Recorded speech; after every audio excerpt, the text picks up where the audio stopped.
World cup qualifier playoff में अब बारी है मैच 4 और मैच 5 का मैच प्रीव्यू आपके सामने रखने की। लेकिन सबसे पहले पॉइंट टेबल की बात करें तो यूएसए नंबर 1 पर है, उसके बाद कनाडा दूसरे नंबर पर, यूएई तीसरे नंबर पर और पीएनजी, जर्सी और नामीबिया जिन्हें अपने मैचेस में ओपनिंग मैचेस में हार मिली थी, वो तीनों ही कहीं ना कहीं चौथे, पांचवें और छठे नंबर पर जो है वो बने हुए हैं। तो सबसे इंपॉर्टेंट फैक्टर है कि यूएसए की सबसे ज्यादा एडवांटेज आप कह सकते हैं कि उन्होंने एक तो 2 पॉइंट भी कलेक्ट किए, साथ में उन्होंने एक अच्छी टीम नामीबिया को कहीं ना कहीं उनके खिलाफ मैच जीत लिया, तो एक प्लस पॉइंट वो हो गया। और साथ साथ में उनका जो नेट रन रेट है वो +1 में है कहीं ना कहीं, तो ये भी एक्स फैक्टर जरूर है क्योंकि आगे जाकर अगर कोई मैचेस में हमें अपसेट वगैरह देखने को या फिर कुछ अलग रिजल्ट देखने को मिलते हैं, या फिर यूएसए खुद भी अगर कोई मैच हारता है तो कहीं ना कहीं नेट रन रेट पे अगर बात आती है तो नेट रन रेट बहुत ज्यादा काम आएगा आपको टॉप 2 में रखने के लिए भी, और यूएसए की टॉप 2 की बात यहाँ पर ज्यादा होगी। तो ये कुछ पॉइंट्स टेबल का हाल है। अब मैच की तरफ चलते हैं।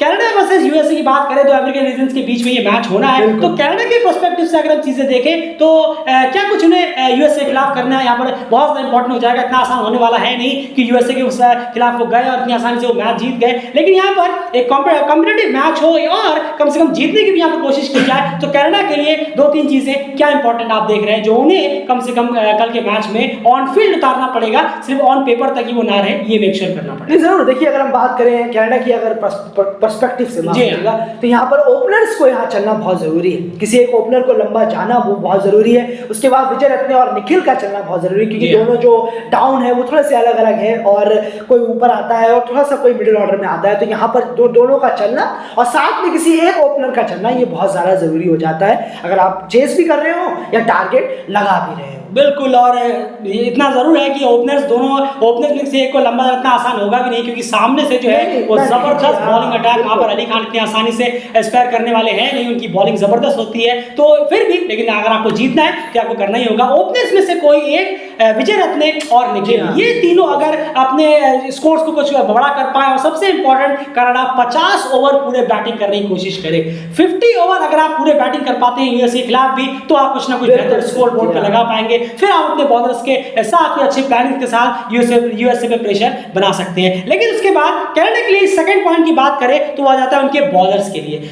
सबसे इंपॉर्टेंट फैक्टर यहाँ ये रहेगा जो भी 7 दिन सफर के लिए जो कैप्टन है कनाडा के, और साथ में जो बॉलिंग यूनिट है कनाडा का, उनको सबसे स्पेसिफिकली जो है वो टारगेट करना होगा यूएसए के टॉप ऑर्डर को, क्योंकि अगर आप देखेंगे यूएसए के मेजॉरिटी ऑफ रन्स जो है वो टॉप ऑर्डर की तरफ से निकल कर आते हैं मेजॉरिटी ऑफ टाइम्स। एक आदमी में कभी 4 ही करते हैं, टॉप 4 ही बैट आप स्कोर करते हुए नजर आते हैं। तो स्टीवन टेलर, एरॉन जॉन्स और मोनांक पटेल, ये तीनों को जल्द से जल्द रोकने की कोशिश करनी हुई कनाडा को। अगर आपने इन 3 के विकेट जो है करीब 40-50 के अंदर निकाल दिए हैं तो फिर यूएसए डेफिनेटली इतनी आसानी से रन कर नहीं पाएगा और स्ट्रगल करता हुआ नजर आएगा, चाहे वो पहली बैटिंग कर रहा हो या फिर सेकंड बैटिंग कर रहा हो। तो आपको जितनी प्लानिंग प्लॉटिंग करनी है, जितने चेंजेस वगैरह करने हो, जितने भी आपको फील्डिंग प्लेसमेंट चाहिए, वो सब इन तीनों के रहते हुए करिए क्योंकि ये तीनों का विकेट आपको जल्द से जल्द चाहिए होगा। अब ये नहीं कि 120-30 रन होगा तब जाकर तीनों गए तो बहुत देर हो जाएगी कि बाकी सब मिलकर 125-30 तो मार देंगे, 250 ऊपर का स्कोर होगा जो बिल्कुल भी आसान होगा नहीं चेस करना। तो ये सबसे इंपॉर्टेंट फैक्टर है कि एज अ कैप्टन और एज अ बॉलर एक जबरदस्त जुगलबंदी होनी चाहिए कि टॉप 3 जो बैट्समैन है यूएसए के, उनके खिलाफ आपको जितनी प्लानिंग आती हो, जितना आपको अप्लाई करना हो, वो सब वहीं पर अप्लाई करिए। उसके बाद आप देखेंगे कि यूएसए की जो इनिंग्स है वो ऑलमोस्ट बहुत ही ज्यादा स्लो इस तरफ से चलेगी और इतना आसान होगा नहीं यूएसए के लिए भी रन्स निकाल पाना तेजी से। ये तो फिर अगर वो चलते भी हैं तो वो इस स्कोर तक पहुंचेंगे जो ऐसा देख के नहीं लगेगा अरे यार तो अनबिलीवेबल है या अनचेजेबल है, ऐसा भी स्कोर नहीं लगा पाएंगे। लेकिन अगर टॉप 3 में से एक आध बल्लेबाज चल गए तो फिर आपके हाथ से मैच जो है बहुत आगे निकल जाएगा, इसको इतना वो पहुंचा देंगे। तो ये कनाडा के हिसाब से देखा जा सकता है। एंड यूएसए के पर्सपेक्टिव से आप कैसी चीजें देख रहे हैं? नहीं जरूर देखिए, आप बिल्कुल जैसा हमने कनाडा के लिए कहा तो उसका उलट यहाँ पर यूएसए के लिए हो जाएगा। अब यहाँ पर यूएसए के लिए इनका चलना जरूरी हो जाएगा। किनका? यानी कि Aaron Jones, Steven Taylor, Monank Patel जो कि शायद 3 बॉलों में 0 करके आउट हुए थे मोनांक पटेल पिछले मैच में, तो नहीं चाहेंगे वो दोबारा ये सीन क्रिएट करें वापस,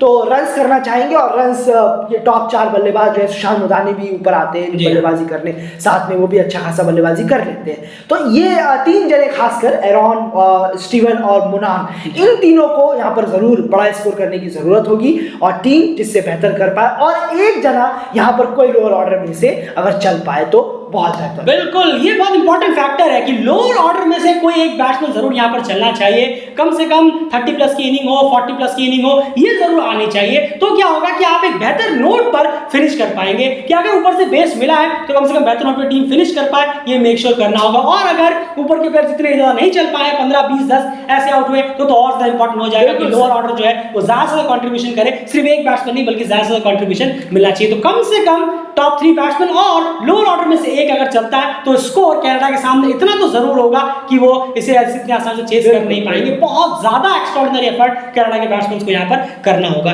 वही अगर यूएसए के बॉलिंग डिपार्टमेंट के हिसाब से देखें तो आप क्या देख रहे हैं? नहीं, जरूर बॉलिंग डिपार्टमेंट ने अच्छा किया है और विकेटें निकाली है, मिलकर निसर ने भी, सौरभ ने भी, अली ने भी, तो सबने विकेट जरूर निकाली है। पर एक जो कंसर्न यहाँ जरूर है वो नॉस्टस को लेकर है। जी हाँ, जो इनके स्पिनर है नॉस्टस कैंजी के, उनको लेकर एक थोड़ा सा कंसर्न जरूर है कि भाई विकेट्स निकाले। पहले मैच में विकेट नहीं मिले थे। बिल्कुल सही कहा आपने, क्योंकि वो थोड़ा अलग अलग टाइम पर आते हैं बॉलिंग कराने। कभी वो 15 ओवर के अंदर आ जाते हैं, फिर कभी 20-25 ओवर के अंदर आते हैं, फिर लास्ट के वक्त पर भी आते हैं। डेथ फेस पर थोड़ा अलग उनका टाइमिंग रहता है, 3 ओवर इधर, 4 ओवर इधर, 2 ओवर। तो इस हिसाब से इस्तेमाल करें कि विकेट्स भी वो निकाल कर दे। लेकिन जब अलग अलग फेस पर आ रहे हैं तो अलग अलग बल्लेबाज आपको मिलेंगे वहां पर पोजीशन पर, कभी ओपनर्स, कभी मिडिल ऑर्डर के, लोअर ऑर्डर के। तो आपकी जिम्मेदारी होगी कि अच्छे इकोनॉमिकल के साथ साथ टीम को विकेट निकाल के दे, पार्टनरशिप ब्रोक भी करे तो और बेहतर हो। बिल्कुल, यहाँ पर एक चीज जरूर मुनान के लिए कहना चाहेंगे एज ए कैप्टन कि जब मान लीजिए यूएसए जब बॉलिंग करा रही है कनाडा के सामने और आपने कनाडा के लगातार 1-2 विकेट्स गिरा दिए हैं और कनाडा मान लीजिए एग्जांपल के तौर पे प्रेशर में है, ऐसे मान के चलिए शुरुआत में मान लीजिए 30 पे 3 है या 40-45 पर उनके 2-3 विकेट आपने गिरा दिए, तो उस स्पेस में आप नॉस्टस कैंजी को अगर लेकर आते हैं तो बहुत बेहतर रहेगा। क्योंकि आपको ये चीज ध्यान रखनी है कि वो जो बॉलर है जो आपके लिए लगातार विकेट्स निकालते हैं, उनको पिछले मैच में विकेट्स नहीं मिले थे, थोड़ा सा उनका मोरल डाउन यहाँ पर जरूर होगा। तो इस पोजीशन पर आकर जहां पर कनाडा के बैट्समैन का रिस्क नहीं लेना चाहेंगे, यहां पर नॉस्टस के आकर उनके ओवर्स निकाल दिए जाए और इस प्रेशर में अगर वो विकेट निकाल पाए तो डेफिनेटली आपके पास फिर बॉलिंग के ऑप्शन इतने हो जाएंगे कि आपको लगेगा यार अब किसके 10 ओवर कराऊं, किसके नहीं कराऊं। तो ये फैक्टर एक देखने वाली बात जरूर हो जाएगी। तो यूएसए और कनाडा के लिए ये पर्सपेक्टिव है जो अलग तरह से हमने रखी है। विन प्रेडिक्शन की अगर हम बात करें यहाँ पर तो यूएसए को 60% यहाँ देना चाहेंगे हम और कनाडा को 40%। तो 60% चांसेस लग रहे हैं कि यूएसए इस मैच को जीत सकता है बजाय कनाडा के। अब चलते हैं दूसरे मैच की तरफ, पीएनजी वर्सेस नामीबिया। जी हाँ, ये एक और मैच यहाँ पर होने वाला और पीएनजी के लिहाज से अगर हम देखें तो बहुत बड़ा, बहुत इंपॉर्टेंट मैच है क्योंकि वो पहला मैच हार चुके हैं, आपको बता दें, और यहाँ पर एक और हार, उसके बाद वो एक भी हार अफोर्ड नहीं कर सकेंगे। साथ साथ में उन्हें नेट रन रेट भी अपना बेहतर रखना होगा। अगर आपको बता दें वापस से कि अगर पीएनजी नामीबिया से मैच हार जाता है तो उनके लिए रास्ते जो है बहुत मुश्किल हो जाएंगे। उनको बाकी तीनों मैच जीतने होंगे और एक अच्छे अंतर से जीतने होंगे ताकि वो नेट रन रेट अपना बेहतर कर सके ओडीआई स्टेटस बचाने के लिए। लेकिन फिलहाल इस मैच की बात करते हैं, पीएनजी नामीबिया का हेड टू हेड क्या कहता है? नहीं, जरूर हेड टू हेड बहुत हॉरिबल है। जी हाँ, बहुत खराब है पीएनजी के लिए। ये याद नहीं करना चाहेगा पीएनजी से 6 बार नामीबिया के साथ भिड़ा है और 6 में नामीबिया को जीत मिली है।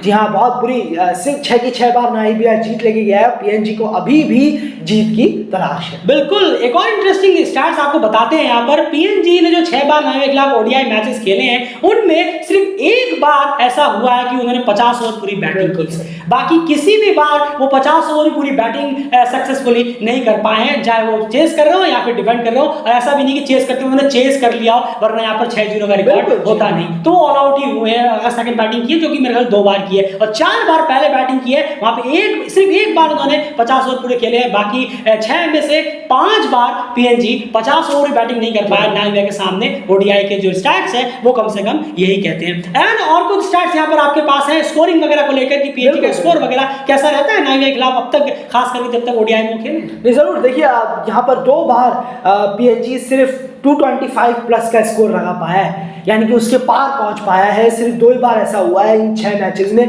जहां पर 225 तक पहुंच पाया हो या उसके ऊपर टीम पहुंची हो, वरना उसके अदरवाइज टीम पहले ही रुक गई या टारगेट इतना दे नहीं पाई, ऑल आउट हो गई।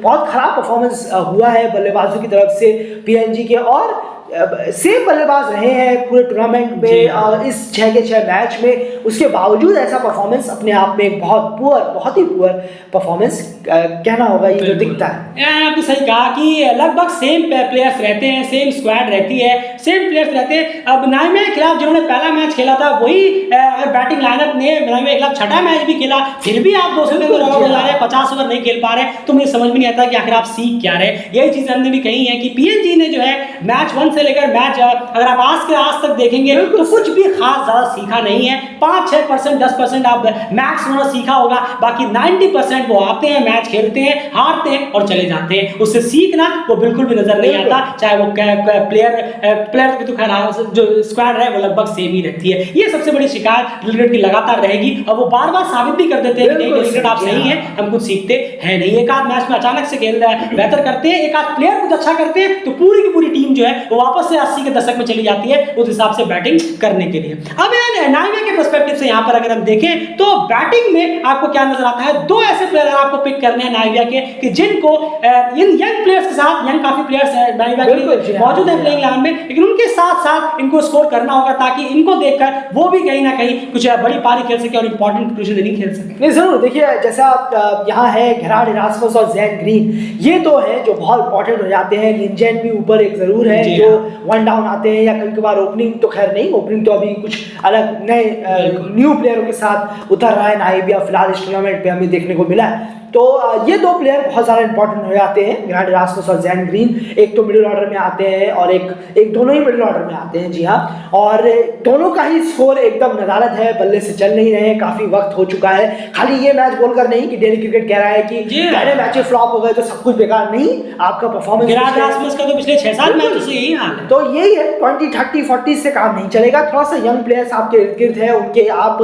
एक्सपीरियंस डिओ हैं, तो आप थोड़ा सा आगे आइए और काम करिए, थोड़ा परफॉर्म करिए, बड़ी बड़ी इनिंग्स खेलिए, तब टीम को बेनिफिट पहुंचेगा। बिल्कुल, क्योंकि इस तरह की सिचुएशन में, ऐसे एनवायरनमेंट में जहां पर सबसे ज्यादा जरूरत है आपके 2-3 प्लेयर्स एब्सेंट हैं, तो यहां पर जो एक्सपीरियंस प्लेयर है उन्हीं को आगे आना होगा। और गेरार्ड इरास्मस, ज़ैन ग्रीन जो है वो काफी पुराने प्लेयर टीम के साथ जुड़े हुए हैं, तो अब वक्त है कि आप अगर आगे आए, स्टेप अप करें और आपके साथ साथ यंग प्लेयर्स को भी परफॉर्मेंस में आपके साथ लेकर आए, क्योंकि एक मैच आप ऑलरेडी यहाँ पर हार चुके हैं, अब यहाँ पर हारना बिल्कुल भी गवारा नहीं होगा। खैर एट द एंड या तो ये बात हो गई दोनों टीमों के बारे में, और पीएनजी की बैटिंग यूनिट की जैसे कि आप जानते ही हैं कि एक बहुत इंटरेस्टिंग स्टैट जो है वो हमने आज डाला, एक बार कम्युनिटी को लेकर जरूर चेक करिए। बस वही वो आप पढ़ेंगे तो पीएनजी की पूरी बैटिंग का जो मैच प्रीव्यू है वो आपको समझ में आ जाएगा। तो अगर आप इस मैच प्रीव्यू खत्म होने के बाद आप जाकर कम्युनिटी में एक बार जरूर उस स्टैट को चेक करिए। अब एंड लास्ट में at the end match prediction की बात कर लेते हैं। विन प्रेडिक्शन में क्या लगता है आपको, किसको कितना परसेंट आप देना चाहेंगे? नहीं जरूर, देखिए नाइमिया को यहाँ पर 55% जरूर देना चाहेगा डेली क्रिकेट, और पीएनजी को 45%, जी हाँ। और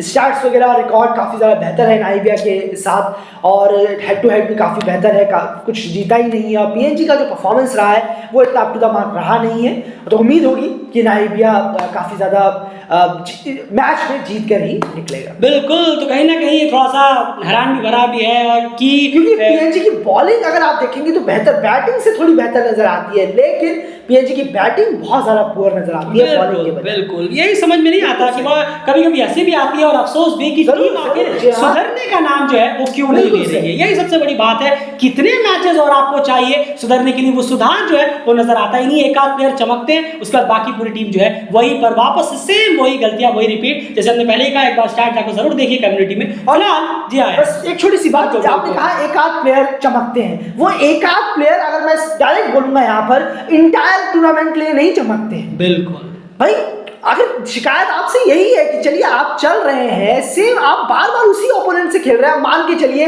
कोई एक वर्ल्ड कप आता है, फॉर एग्जांपल एक वर्ल्ड कप आता है, एक वर्ल्ड कप में प्लेयर ऑफ द टूर्नामेंट एक लड़का कोई होता है, 600 रन उन्होंने मारे। अभी हाल में अगर आप देखेंगे 2019 में डेविड वार्नर और रोहित शर्मा वगैरह, शाकिब ने 600 रन मारे, तो टूर्नामेंट में उन्होंने 600 रन मारे, यानी कि उनका बल्ला इतना चला कि उन्होंने इस टीम के खिलाफ उस टीम के खिलाफ सब 50 शतक मारते गए। टूर्नामेंट में बल्ला चला है, तो खाली एक दो बार बल्ला नहीं चला है। यहाँ टूर्नामेंट खेलने के लिए आई है PNG ICC world cup qualifier playoff. तो यहाँ पर सारे अगर एक दो प्लेयरों का ही बल्ला चल रहा है तो वो कम से कम रेगुलर तो चले, लेकिन हमें कब देखने को मिलेगा?